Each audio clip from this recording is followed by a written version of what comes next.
পবিত্র কোরআন কারীমের আমল পৃথিবীর শ্রেষ্ঠ আমল। কোরআন কারীমের আমল কখনো বিফলে যাবে না। বিশ্বাস রেখে পবিত্র জুমার দিনে একটি আমল করুন, জীবনে কখনোই কঠিন মারাত্মক রোগ হবে না। কঠিন রোগ থাকলে সুস্থ হবেন ইনশাআল্লাহ আজ্জা ওয়াজাল্লাহ। এটি পরীক্ষিত কোরআনী আমল। অসংখ্য মানুষ এই আমলটি করে ফলাফল পেয়েছে। সুপ্রদিনী ভাই বোন, অনেক টাকা খরচ করেছেন, বহু ডাক্তার দেখিয়েছেন, তারপরেও আপনার রোগ ভালো হচ্ছে না, আপনি হতাশ হয়ে গেছেন, কষ্ট পাচ্ছেন। আমি গুনাহগার আপনাকে বলবো, প্রতি সপ্তাহে জুমার দিন আসলেই একদিন পবিত্র জুমার দিন আমি যে নিয়মে বলবো সেই নিয়মে আমলটি করুন। বিশ্বাস রেখে আমলটি করুন, তারপর নিজ চোখে ফলাফল দেখুন ইনশাআল্লাহ। আপনার যত বড় কঠিন মারাত্মক রোগ থাকুক না কেন, মহান মালিক আল্লাহ পরিপূর্ণ সুস্থ করে দিবেন ইনশাআল্লাহ আজ্জা ওয়াজাল্লাহ। আপনি কল্পনা করতে পারবেন না। সুপ্রদর্শক, এই আমলটি এতই দামি যে নবীজি এই আমলটি সম্পর্কে সুসংবাদ দিয়েছেন হাদিসের মাধ্যমে। সুপ্রদর্শক, এই আমলটি এতই পাওয়ারফুল, এতই শক্তিশালী আমল, এতই পরীক্ষিত আমল, আপনার কখনোই প্যারালাইসিস রোগ হবে না, ব্রেন স্ট্রোক হবে না, হঠাৎ হার্ট অ্যাটাক হবে না, ডায়াবেটিস হবে না, ক্যান্সার হবে না, ইত্যাদি যত কঠিন মারাত্মক রোগ আছে পৃথিবীর মধ্যে ইনশাআল্লাহ জাওয়াজাল্লাহ মহান আল্লাহ তাআলা হেফাজত করবেন। তো প্রিয় দর্শক, যদি আপনি কঠিন মারাত্মক রোগ থেকে বাঁচতে চান, যদি আপনি চান পরিপূর্ণ সুস্থ জীবন, তাহলে আজকের আলোচনাটি শুনুন মনোযোগ দিয়ে, আমলটি শিখুন, আমলটি করুন। আজকের ভিডিওটি অত্যন্ত গুরুত্বপূর্ণ, তাই ভিডিওটি মনোযোগ সহকারে দেখতে থাকুন, শুনতে থাকুন। সুপ্রদর্শক, মূল আলোচনায় যাওয়ার পূর্বে চলুন একটু প্রার্থনা করে নেই। কার দোয়া কখন কবুল করা যায় না। হে মহান দয়ালু প্রেমময় আল্লাহ, আপনি আমাদেরকে কঠিন মারাত্মক রোগ ব্যাধি থেকে হেফাজত করুন। যারা হাসপাতালে অসুস্থ অবস্থায় কষ্ট পাচ্ছে, যারা বিদেশে অসুস্থ অবস্থায় আছে, যারা দেশে আছে, যেখানে অসুস্থ অবস্থায় আছে, ও মালিক আল্লাহ, পবিত্র জুমার দিনের বরকতে, কোরআনের বরকতে, আমলের বরকতে আল্লাহ গো, সবাইকে তুমি পরিপূর্ণ সুস্থ জীবন দান করো, সবাইকে এই আমলটি করার তৌফিক দাও, আল্লাহুম্মা আমিন। তো প্রিয় দর্শক, চলুন আমরা বিস্তারিত যাই নেই। সুপ্রতিনী ভাই বোন, পবিত্র জুমার দিন আসরের নামাজের পরে অথবা মাগরিবের পূর্বে কেন আমলটি করবেন? একটু কষ্ট করে শুনুন, এর কারণ কি? সুপ্রতিনী ভাই বোন, এর কারণ হচ্ছে পবিত্র জুমার দিন আসরের নামাজের পরে দোয়া করলে মহান মালিক আল্লাহ তাআলা দোয়া ফিরিয়ে দেন না, দোয়া কবুল করেন। আর আমরা যখন পবিত্র জুমার দিনে আসরের নামাজের পরে এই আমলটি করে আল্লাহর কাছে সাহায্য চাইব, তখন আল্লাহ তাআলা সাহায্য করবেন ইনশাআল্লাহ। শুধু বিশ্বাস রেখে আমাদেরকে আমলটি করতে হবে। আমরা যখন রোগ মুক্তি কামনা করব, আল্লাহ তাআলা আমাদেরকে রোগ থেকে মুক্তি দিবেন ইনশাআল্লাহ। প্রিয় দর্শক, তাহলে শুনুন মনোযোগ দিয়ে। ইসলামে জুমার একটি মর্যাদাপূর্ণ দিন। এ প্রসঙ্গে রাসূলুল্লাহ সাল্লাল্লাহু আলাইহি ওয়াসাল্লাম বলেন, দিবসসমূহের মধ্যে জুমার দিন শ্রেষ্ঠ দিন এবং তা আল্লাহর কাছে অধিক সম্মানিত। ইবনে মাজাহ শরীফের হাদিস, হাদিস নম্বর হচ্ছে 1084। হাদিসে আরও বর্ণিত হয়েছে, সূর্য উদিত হওয়ার দিনগুলোর মধ্যে জুমার দিন সর্বোত্তম দিন। সুবহানাল্লাহ। এই দিনে হযরত আদম আলাইহিস সালামকে সৃষ্টি করা হয়েছে, এই দিনে তাকে জান্নাতে প্রবেশ করানো হয়েছে এবং এই দিন তাকে জান্নাত থেকে বের করা হয়েছে। সুবহানাল্লাহ। মুসলিম শরীফের হাদিস, হাদিস নম্বর হচ্ছে 854। সুপ্রদর্শক, জুমারে এমন একটি সময় দোয়া কবুলের কথা বলা হয়েছে হাদিসে মুবারকার মধ্যে। হযরত আবু হুরায়রা রাদিয়াল্লাহু তাআলা আনহু বলেন, হাদিসটি শুনুন কষ্ট করে। রাসূলুল্লাহ সাল্লাল্লাহু আলাইহি ওয়াসাল্লাম বলেছেন, জুমার দিনে এমন একটি সময় আছে, সেই সময়টা যদি কোনো মুসলিম নামাজ আদায়রত অবস্থায় থাকে, দোয়া করে, আল্লাহ তাআলার কাছে সাহায্য চায় এবং আল্লাহর কাছে কিছু চায়, আল্লাহ মহান রব অবশ্যই তার সে চাহিদা, তার সে প্রয়োজন বা দোয়া কবুল করবেন। এবং এরপর দয়ার নবী, মায়ের নবী রাসূলুল্লাহ সাল্লাল্লাহু আলাইহি ওয়াসাল্লাম হাত মুবারক দিয়ে ইশারা করে সময়টি সংক্ষিপ্ততার ইঙ্গিত দেন। আনাস ইবনে মালিক রাদিয়াল্লাহু তাআলা আনহু থেকে বর্ণিত। হাদিসটি শুনুন।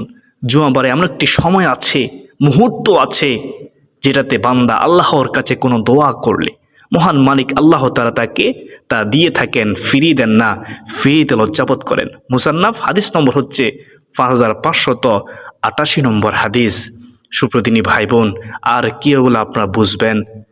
আসরের শেষ সময় দোয়া কবুল হয়, জাবির ইবনে আব্দুল্লাহ রাদিয়াল্লাহু তাআলা থেকে বর্ণিত, তিনি বলেন, হাদিসে রাসূলুল্লাহ সাল্লাল্লাহু আলাইহি ওয়াসাল্লাম বলেন, জুমার দিনের 12 ঘন্টার মধ্যে এমন একটি মুহূর্ত রয়েছে, এমন একটি সময় রয়েছে, ও দুনিয়াবাসী শুনো, যদি কোনো মুসলিম এ সময় আল্লাহর কাছে কিছু প্রার্থনা করে, দোয়া করে, তাহলে মহান ও সর্বশক্তিমান আল্লাহ তাকে তা দান করেন, ফিরিয়ে দেন না। রাহমাতুল আলামিন নবীজি বলেন, ও আমার উম্মত শুনো, এই মুহূর্তটি তোমরা আসরের শেষ সময়ে অনুসন্ধান করো, তালাশ করো। আবু দাউদ শরীফ, হাদিস নম্বর হচ্ছে 1048। সুপ্রদর্শক, জেনে রাখা জরুরি যে আসরের শেষ সময় বলতে সূর্য ডোবার আগ মুহূর্তে। আব্দুল্লাহ ইবনে সালাম রাদিয়াল্লাহু তাআলা আনহু থেকে বর্ণনা করেন, শুক্রবারে জুমার দিনে আসরের পর থেকে সূর্যাস্ত পর্যন্ত দোয়া কবুল হয়। সুবহানাল্লাহ। বিখ্যাত সিরাত গ্রন্থে বর্ণিত হয়েছে, জুমার দিন আসরের নামাজ আদায়ের পর দোয়া কবুল হয়। সুবহানাল্লাহ। ইমাম আহমদ রহমতুল্লাহি আলাইহিও আসরের পর বিশেষভাবে দোয়া কবুল হওয়ার কথা বলেছেন। বিখ্যাত হাদিসের গ্রন্থ তিরমিজি শরীফের 2য় খণ্ডের 360 নং পৃষ্ঠায় তার সবিশেষ কথাটি উল্লেখ আছে। আশা করি সকলে বুঝতে পেরেছেন আলহামদুলিল্লাহ কেন পবিত্র জুমার দিন আসরের পর আমল করবেন, শয়তান আর দোকাইতে পারবে না ইনশাআল্লাহ। আল্লাহ সুপ্রদিনী ভাই বোন, আমলটি করতে হবে বিশ্বাস রেখে। আমলটির নিয়ম বলার আগে শুনুন, আপনি কালো জিরার মধ্যে কেন সূরা ফাতিহা পড়ে ফু দিবেন, তারপর 7 দিন খাবেন? কালো জিরা সম্পর্কে রাসূলুল্লাহ সাল্লাল্লাহু আলাইহি ওয়াসাল্লাম কি সুসংবাদ দিয়েছেন? কালো জিরা হলো সমস্ত রোগের মহা ঔষধ, মৃত্যু ছাড়া। সুবহানাল্লাহ। নবীজি, দয়ার নবী, মায়ের নবী হাদিসের মধ্যে বলেছেন, আবু হুরায়রা রাদিয়াল্লাহু তাআলা আনহু থেকে বর্ণিত হাদিসে আছে, তিনি রাসূলুল্লাহ সাল্লাল্লাহু আলাইহি ওয়াসাল্লামকে বলতে শুনেছেন, রাহমাতুল আলামিন নবীজি, দয়ার নবী বলেছেন, কালো জিরা শাম ব্যতীত সকল রোগের মহা ঔষধ। সুবহানাল্লাহ। ইবনে শিহাব বলেছেন, আর শাম অর্থ হলো মৃত্যু, অর্থাৎ মৃত্যু ছাড়া সকল রোগের মহা ওষুধ। আর কালোজিরা সুনিসকে বলা হয়। বুখারী শরীফের হাদিস, হাদিস নম্বর হচ্ছে 5286 নম্বর হাদিস। প্রিয়দিনের মুসলমান ভাই বোনেরা, আমি আর কিভাবে বললে আপনারা বুঝবেন নবীজির কথা সত্য? বিন্দু মাত্র সন্দেহ নেই, শুধু বিশ্বাস রাখতে হবে। অত্র হাদিস যারা বুঝতে পেরেছেন, কালোজিরা সমস্ত রোগের মহা ঔষধ, পৃথিবীর মধ্যে যত রোগ আছে সমস্ত রোগের মহা ঔষধ। সুবহানাল্লাহ। সুপ্রদর্শক, আর কেন জুমা দিন সূরা ফাতিহা পড়ে ফু দিয়ে আপনি কালোজিরা 7 দিন খাবেন? সুপ্রদর্শক, সূরা ফাতিহার আমল কেন করবেন? নবীজি সম্পর্কে কি বলেছেন? আমাদের বিশ্বাস যারা শুনবে তারা কখনোই আমলটি ছাড়বে না ইনশাআল্লাহ। সূরা ফাতিহা সম্পর্কে নবীজি এমন সুসংবাদ দিয়েছেন যা শুনলে আপনি আর কখনো আমলটি ছাড়বেন না, শয়তান ধোঁকা দিতে পারবে না। এই বিষয়ে হযরত আব্দুল মালিক ইবনে উমাইর রাদিয়াল্লাহু তাআলা আনহু থেকে বর্ণিত হাদিসে রাসূলুল্লাহ সাল্লাল্লাহু আলাইহি ওয়াসাল্লাম বলেছেন, সূরাতুল ফাতিহা সব রোগের মহা ঔষধ। সুবহানাল্লাহি ওয়া বিহামদিহি সুবহানাল্লাহিল আযীম। সুনানে দারামি হাদিস নম্বর হচ্ছে 3413, মিশকাত হাদিস নম্বর হচ্ছে 2170 নম্বর হাদিস। সুপ্রদিনী ভাই বোন, বুঝার চেষ্টা করুন, আমল করুন, আমলে শান্তি, আমলে মুক্তি। হযরত মোল্লা আলী কারি রহমতুল্লাহি আলাইহি বলেন, সূরাতুল ফাতিহার অক্ষর শব্দ পড়াতে যেমন শেফা আছে, তেমনি লেখাতেও শেফা আছে। যে কোনো ধরনের রোগ, চাই দিনই হোক কিংবা পার্থিব হোক, অনুভবযোগ্য হোক বা না হোক, সব কিছু এই সূরা পড়া বা লেখার বরকতে আল্লাহর ইচ্ছায় আরোগ্য হবে। সুবহানাল্লাহ। রোগ থেকে মুক্তি পাবে আল্লাহ তাআলার করুণায়, আল্লাহ তাআলার দয়ায়, এই কোরআনের বরকতে। সুপ্রদর্শক, আশা করি বুঝতে পেরেছেন। আমি সংক্ষেপে বলেছি আলহামদুলিল্লাহ। এখন শুনুন কিভাবে পবিত্র জুমার দিন আসরের নামাজের পর অথবা মাগরিবের নামাজের পূর্বে আমলটি করবেন। আমলটি করতে হবে মনোযোগ সহকারে, দৃঢ় বিশ্বাস রেখে। আমলটি করতে বেশি সময় লাগবে না ইনশাআল্লাহ। পরিবারের যে কোনো একজন বিশ্বাস রেখে আমলটি করলেই হবে। পবিত্র জুমার দিন আসরের পর আমলটি করবেন। যখন আপনি আমলটি করবেন তখন আপনার ওযু থাকতে হবে। যদি আপনি আসরের পর আমলটি করতে না পারেন, প্রিয় দর্শক, তবে মাগরিবের পূর্বে আমলটি করবেন কিছুক্ষণ সময় নিয়ে। অর্থাৎ আসরের পর থেকে মাগরিবের পূর্ব পর্যন্ত আমলটি করার উত্তম সময় থাকবে। এই সময়ের ভিতরেই আপনি জুমার দিন আমলটি করার চেষ্টা করবেন। সুপ্রদিনী ভাই বোন, আপনার সামনে আপনি একটি পাত্রের মধ্যে কালোজিরা রাখবেন। এবং এক গ্লাসের মধ্যে পানি রাখবেন, রেখে ক্যাবলামুখী হয়ে বসে দৃঢ় বিশ্বাস রেখে চোখ বন্ধ করে দিয়ে আমলটি করবেন। প্রথমে 3 বার দুরূদে ইব্রাহিম পড়ে নেবেন, এভাবে পড়বেন, দুরূদ শরীফ পড়বেন সম্মানের সাথে। আল্লাহুম্মা সাল্লি আলা মুহাম্মাদি ওয়া আলা আলি মুহাম্মাদ কামা সাল্লাইতা আলা ইব্রাহিমা ওয়া আলা আলি ইব্রাহিম ইন্নাকা হামিদুম মাজিদ। আল্লাহুম্মা বারিক আলা মুহাম্মাদি ওয়া আলা আলি মুহাম্মাদ কামা বারাকতা আলা ইব্রাহিমা ওয়া আলা আলি ইব্রাহিম ইন্নাকা হামিদুম মাজিদ। এভাবে দুরূদ ইব্রাহিম 3 বার পড়ার পরে আপনি কালোজিরার মধ্যে একটি ফু দিবেন এবং পানির মধ্যে একটি ফু দিবেন। প্রিয় দর্শক, তারপর সূরাতুল ফাতিহা, আউযু বিল্লাহি মিনাশ শাইতানির রাজিম ও বিসমিল্লাহির রহমানির রহিম সহকারে 7 বার পড়বেন। 7 বার পড়ার পর কালোজিরা ও পানির মধ্যে একটি করে ফু দিয়ে দিবেন। বিশ্বাস রেখে আপনি কালোজিরার মধ্যে একটি ফু দিবেন, পানির মধ্যে ফু দিবেন। বিশ্বাস করবেন যে এই পানি, এই কালোজিরা পৃথিবীর শ্রেষ্ঠ মেডিসিন হয়ে গেছে এই সূরাতুল ফাতিহার বরকতে, এই কোরআনের বরকতে। আমার আল্লাহ অবশ্যই আমাকে সাহায্য করবে, আমার রোগ দূর করে দিবেন, আমাকে কঠিন মারাত্মক রোগ থেকে হেফাজত করবেন। এইভাবে বিশ্বাস রেখে আপনি আমলটি করবেন। সুপ্রদর্শক, আমি গুনাহগার একবার সূরা ফাতিহা পড়তেছি, মনোযোগ সহকারে শুনুন। ইনশাআল্লাহ আমার আপনার আমলনামায় প্রতি হরফের বিনিময়ে 10টি করে নেকি আল্লাহ তাআলা দিবেন ইনশাআল্লাহ। আউযু বিল্লাহি মিনাশ শাইতানির রাজিম। বিসমিল্লাহির রহমানির রহিম।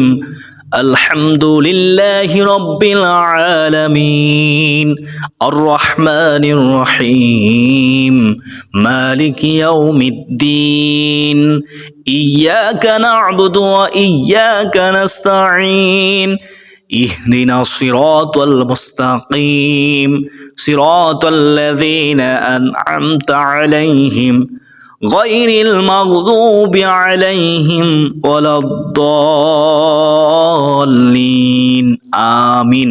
প্রিয় দর্শক, সূরা ফাতিহা 7 বার পড়ার পর আবার দুরূদ ইব্রাহিম 3 বার পড়বেন। তারপর আবার কালোজিরা ও পানির মধ্যে একটি ফু দিয়ে দিবেন দুরূদ শরীফ 3 বার পড়ার পর। তারপর প্রিয় দর্শক 100 বার আস্তাগফিরুল্লাহ আস্তাগফিরুল্লাহ আস্তাগফিরুল্লাহ মনোযোগ সহকারে পড়ে চোখের পানি ছেড়ে দিয়ে আপনি মুনাজাত করবেন। মুনাজাত করবেন মনোযোগ সহকারে, মুনাজাত করবেন দৃঢ় বিশ্বাস রেখে, মুনাজাত করবেন আদবের সাথে, এদিক সেদিক তাকাবেন না। অনেকে আছেন মুনাজাত করার সময় এদিক সেদিক তাকান, হাতের মটকা ফুটান। এভাবে মুনাজাত করলে মুনাজাত কবুল হয় না। হাদিসের মধ্যে এসেছে অমনোযোগী ব্যক্তির দোয়া আল্লাহ তাআলা কখনো কবুল করে না। তাই মনোযোগ সহকারে দৃঢ় বিশ্বাস রেখে মনে বড় আশা নিয়ে দোয়া করবেন। আল্লাহ তাআলার কাছে সাহায্য চাইবেন, মুক্তির জন্য সাহায্য চাইবেন। সকলের জন্য দোয়া করবেন, যারা হাসপাতালে অসুস্থ, বাড়িতে অসুস্থ, যারা বিদেশে অসুস্থ, যে যেখানে অসুস্থ অবস্থায় কষ্ট পাচ্ছে সকলের জন্য দোয়া করবেন। আপনি যখন মানুষের জন্য দোয়া করবেন তখন ফেরেশতারা আপনার জন্য আল্লাহ তাআলার কাছে দোয়া করবে। সুবহানাল্লাহ সুবহানাল্লাহ। কিতাবের মধ্যে এসেছে আল্লাহ তাআলার কাছে বলবেন, হো মালিক আল্লাহ, এই কোরআনের বরকতে, আমলের বরকতে, আল্লাহ গো কোরআনের সম্মানে, ইজ্জতে, জুমার দিনে বরকতে আমরা যারা অসুস্থ আছি, যারা হাসপাতালে, বাড়িতে, যে যেখানে অসুস্থ অবস্থায় আছে সবাইকে পরিপূর্ণ সুস্থ জীবন দান করো। হে মালিক আল্লাহ, এই কোরআনের বরকতে আমাদেরকে কঠিন মারাত্মক রোগ ব্যাধি থেকে হেফাজত করো। এমন রোগ দিও না যে রোগের কারণে আমরা তোমার গোলামি করতে পারবো না। আল্লাহ, এমন কঠিন মারাত্মক রোগ ব্যাধি থেকে আমাদের সবাইকে তুমি হেফাজত করো। সুস্থ শরীরে 5 ওয়াক্ত নামাজ পড়ার তৌফিক দান করো। এভাবে দোয়া করবেন। প্রিয়দিনদার মুসলমান ভাই বোনেরা, এখন প্রশ্ন করতে পারেন আমরা কতদিন আমলটি করব। শুনুন, আমলটি প্রতি জুমার দিন 1 বার করবেন। তারপর সেই কালোজিরা ও পানি সামনের জুমা পর্যন্ত 7 দিন সকাল সন্ধ্যা কালোজিরা খাবেন ও পানি পান করবেন। সকালে 1 চিমটি পরিমাণ বিসমিল্লাহ বলে কালোজিরা খাবেন এবং 3 দমে 3 ডুব পানি পান করবেন। 3 নিঃশ্বাসে বিসমিল্লাহ বলে এবং পানি পান করার শেষে আলহামদুলিল্লাহ বলবেন। অর্থাৎ সুন্নত তরিকায় আপনি 3 ডুব পানি পান করবেন। যদি আপনি সুন্নত তরিকায় 3 ডুব পানি পান করেন, সুন্নত আদায় হবে, আপনি দুনিয়াতেও কলম পাবেন, আখিরাতেও কলম পাবেন, আপনি রোগ থেকেও মুক্তি পাবেন, কঠিন রোগ আপনার হবে না ইনশাআল্লাহ। বিশ্বাস রাখবেন যে আপনি শ্রেষ্ঠ মেডিসিন, শ্রেষ্ঠ ওষুধ খেয়েছেন। আমি মনে করি যেহেতু আজকের ভিডিওটি অত্যন্ত গুরুত্বপূর্ণ ছিল, তাই সবাই ভিডিওটি শেয়ার করে দিবেন যেন সবাই জানতে পারে, শিখতে পারে, আমলটি করতে পারে ইনশাআল্লাহ আজ্জা ওয়াজাল্লাহ। এবং যারা শেষ পর্যন্ত দেখেছেন সকলে আল্লাহ তাআলার শুকরিয়া আদায় করুন, সকলে কমেন্ট লিখুন আলহামদুলিল্লাহ। সমস্ত প্রশংসা আল্লাহ তাআলার জন্য।